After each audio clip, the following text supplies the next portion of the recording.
Hi, I'm Whitney. I'm a physical therapist at Rockford, and today we're going to talk a little bit more about squat for lots of different reasons. Partly is people that have pain with squatting, knee pain, hip pain, back pain, but there's also a couple different clientele in some sense is through pregnancy, postpartum. There's some great stuff to this squat stuff that really opens up pelvic floor if there's other issues of pelvic floor tightness.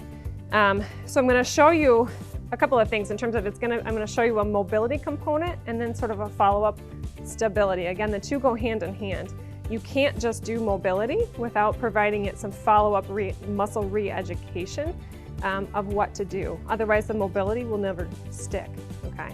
So again, going into the squat, whatever the pain is, this may be one resource that is for you, okay? What I'm going to show you is movement on the ground, okay? And it's going to be a really deep sort of groin hip stretch, okay? This can also help improve squat depth for those people who are lifters, okay? And you want to get to end range squat on a clean, a snatch, something like that. This will help also with that piece. So the movement is going to be down on your knees, and you're going to go as wide as you can with your knees, okay, as you're comfortable. Again, you're going to feel a lot loaded here, okay? Then you're going to kind of walk down onto elbows, okay? And the position with this is now I'm kind of rested. My lower back's not doing anything, okay? All the stretches in the pelvis, okay? And the movement should look like this. Here, I'm going to show you an improper movement. This is oftentimes what happens when there's a lot of hip tightness, pelvic floor tightness. This is what the movement looks like, okay? And you're in this position where you're really rounded and your butt is really tucked under, okay? So the proper position to get the real stretch that you want is that you're thinking about tipping your tailbone and pointing it to the ceiling as you come backwards, okay? Again, not this, tailbone's tipped up, okay? From there, the movement is gonna be then a side-to-side movement with your pelvis. It's not my chest driving it, it's my pelvis, okay?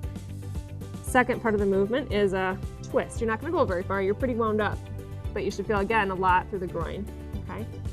Great thing to do, and what I teach a lot of clients is a lot of just breathe. This can be an intense stretch for some people. That breathing is an added benefit to relaxing pelvic floor and relaxing all those deep hip muscles, okay? So again, that's a mobility component, but again, right, we wanna follow it up with something stability-wise, okay? So again, my hips aren't gonna know what to do in that deep hip stretch when I go into a squat if I don't reteach it. So ideally, right afterwards, you're gonna maybe follow it up with maybe 5 each of these, okay? But you're gonna follow it up with 5 normal squats, what feels comfortable to you, okay?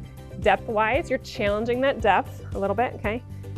You're gonna change the foot position just a little bit, okay? You're gonna have feet turned out for 5 squats, okay? Same thing, choose your depth, movement that's comfortable, okay?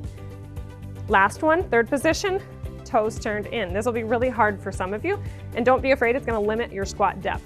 Totally fine, okay? But again, it's teaching that hip what to do with all that new mobility.